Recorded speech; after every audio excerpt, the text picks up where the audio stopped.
সকলের অন্তরেতে কি হালচাল চলছে ওটাও আল্লাহ নবী জানেন। বেশক বেশক, সুবহানাল্লাহ।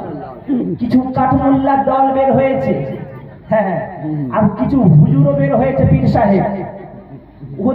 ওদের আকীদা হচ্ছে আল্লাহ নবী নাকি দেওয়ালের এদিকে থাকলে ওদিকের খবর জানে না। ধরে বলুন না আউযুবিল্লাহ।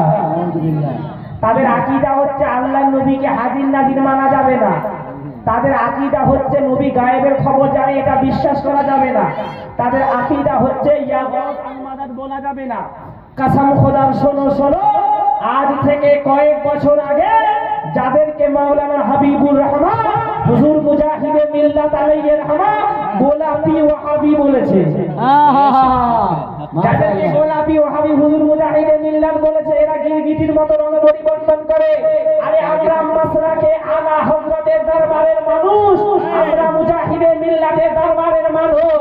আমরা প্রয়োজন যদি হয় গঙ্গা তলবারের উপরে দাঁড়িয়ে হকের কথা বলতে পারবো ইনশাআল্লাহ, কিন্তু কোন বাতিলের সঙ্গে, কোন ফেরকায়ে বাতিলের সঙ্গে না কালকে আমাদের আপোষ হয়েছে, না আজকে আমাদের আপোষ হবে, না ভবিষ্যতে কোনটার সঙ্গে আপোষ হবে। যদি বলেন সুবহানাল্লাহ সুবহানাল্লাহ। আপনি বলবেন কেন?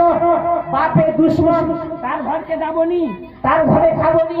মায়ের দুশমন, তার সঙ্গে বন্ধুত্ব রাখবনি, তার সঙ্গে আত্মীয়তা রাখবনি। কিন্তু নবীর দুশমন, তার সঙ্গে আপনার বন্ধুত্ব, তার সঙ্গে আপনার আত্মীয়তা।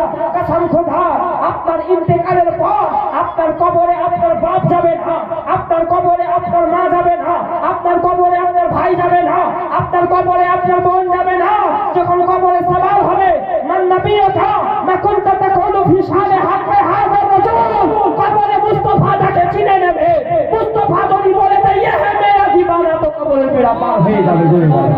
নারায়ে তাকবীর, নারায়ে